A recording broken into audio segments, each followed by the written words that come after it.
Hello, good morning. This is E.Daveiga again, coming at you with some cooking for this morning. What we're making today is some kielbasa sausage, which is the turkey kielbasa I'm using. As you see here, I have the kielbasa cut up already, and we have a small onion, half of an onion cut up, and a medium-sized tomato cut up. And we have all of our seasonings all prepared here. We have some onion powder, Italian seasoning, seasoned salt, some parsley flakes, some ground pepper. We also have some lemon juice, or you can use real lime or juice. I also have my cooking wine, red wine vinegar. And one of my favorites is my Italian seasoning again, which I use for a lot of my cooking that I do. The first thing we're going to do here, I already have my pan here, and we have about 3 tablespoons of oil. You can either use the regular oil, and again, for those healthy folks, we can do the olive oil. The first thing we're going to do is drop our onions. So we want to start sauteing our onions. So as you see here, I've cut them halfway lengthwise. And we are going to open it up a little bit. Okay. You want to keep your stove on about medium, not too high. You don't want to burn your onions. So we have them about a medium heat here. And so what you want to do is start to get the onions a little bit brown. You don't want it too brown yet because we still have the meat to add. So right up into about a minute, about 3 minutes into browning your onion.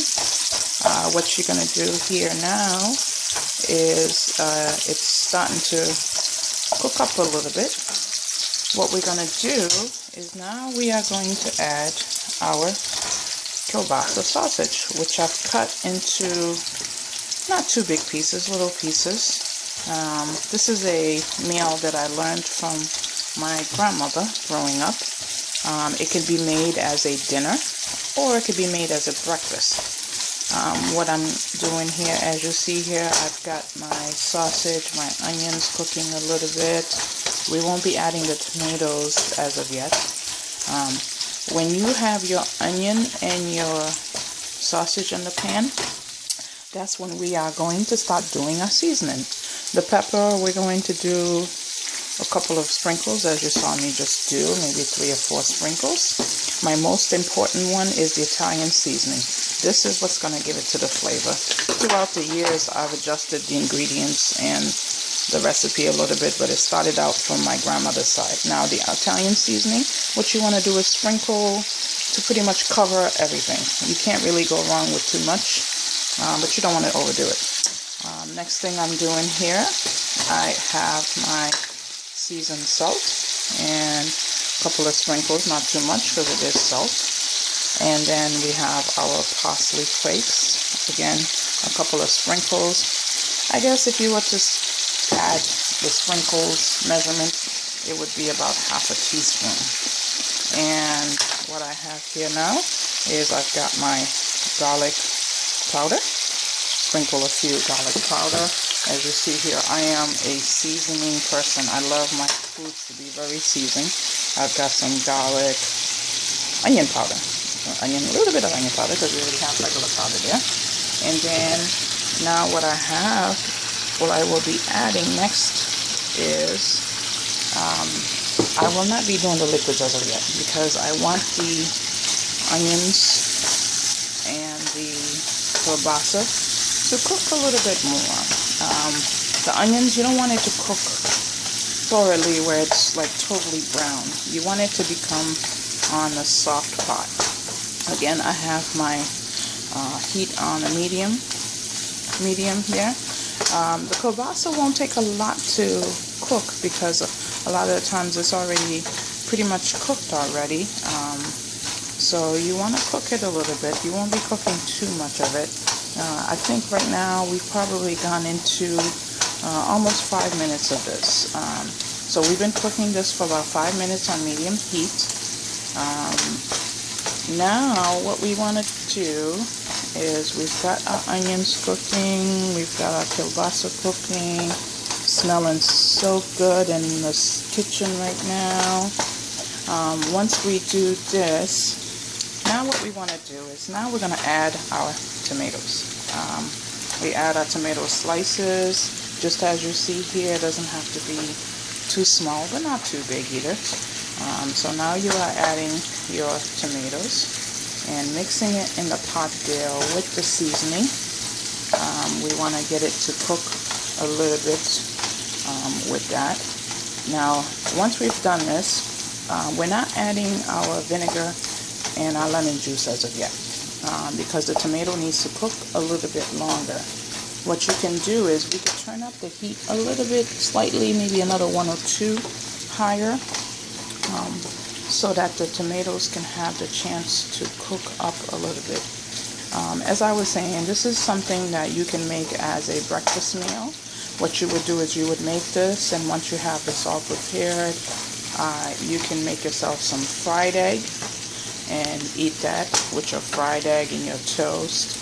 Or you can scramble up the eggs. So traditionally, my grandmother is from Cape Verde Islands. Some people don't know where that is. It's off the west coast of West Africa, a couple of islands there.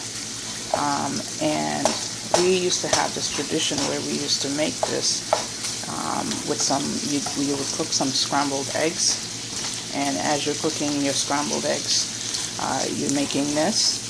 And basically, you could put this on top of scrambled eggs. It is awesome on top of scrambled eggs. You can put it on top of hash brown.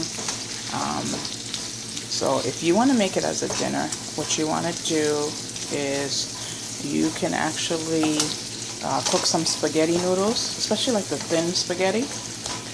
Once you've done your spaghetti noodles, you can mix it up in a pan all together as one meal, or you could just put it on top of the noodles. However, and some people can put it on top of rice. There's so many varieties that you can do with this. As you see here, my tomatoes are pretty much halfway cooked through.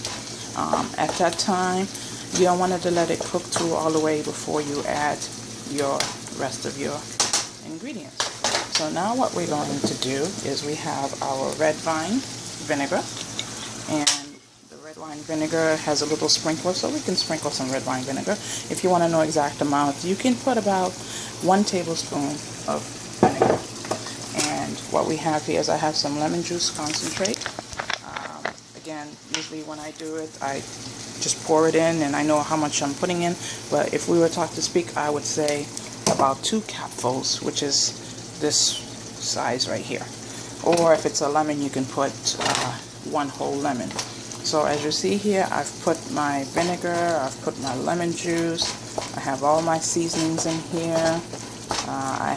And then again, my favorite, those little sprinkles that you see in there, is the Italian seasoning that we have there. I'm putting a little bit more black pepper in there and a little bit more seasoned salt. You don't want to put too much salt because then it becomes too salty and it's not really tasting all that good. What I've done ahead of time too is what you want to do is you put some warm water in a cup, because we're going to be adding some water to this. Because of the oil in the pan and all of that, we're trying to make a gravy out of it. As you see here, it is making its own gravy. Doesn't it look awfully good? It is really good. And if you're one of those people that like spicy food, what you can do is you can add a little bit of Tabasco sauce or a little bit of salsa to it to give it a little bit of kick. Sometimes I'll do that on my plate itself. Not everybody likes spicy food, but I am a fan of spicy food. I love spicy food. So as you see here, it's coming along really good. The onions are cooking, the tomatoes are cooking. So you don't want to put the water as of yet. And then on the water, I have half a cup of water. As you see here, I was able to cut this onion really good with the spatula. That's when you know that your onion is pretty much doing really good with that. So now at this point, it's been cooking now for approximately almost 10 minutes now.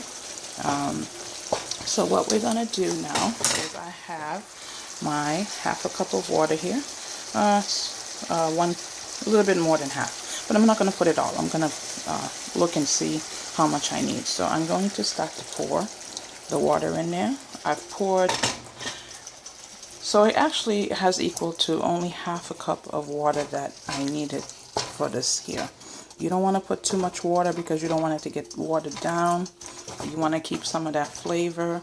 And as you see here, there is one ingredient that I have not put in yet as of yet, which is my Italian seasoning. And I cook with Italian seasoning on some of my meals because it gives it that extra little zesty taste. It tastes really good with that. So at this point now that I have that, as you see here, I have my Italian seasoning. Any brand is fine. I have Kraft here, which I'm using, which has a little sprout. So what I'm doing is shaking the bottle a little bit, and then I am pouring, again, measurement wise, I would say 2 tablespoons of Italian seasoning. Again, that gives it a little bit of flavor. And as you're cooking that, what you want to do is you can grab a spoon and you see how you have this little juice sauce there?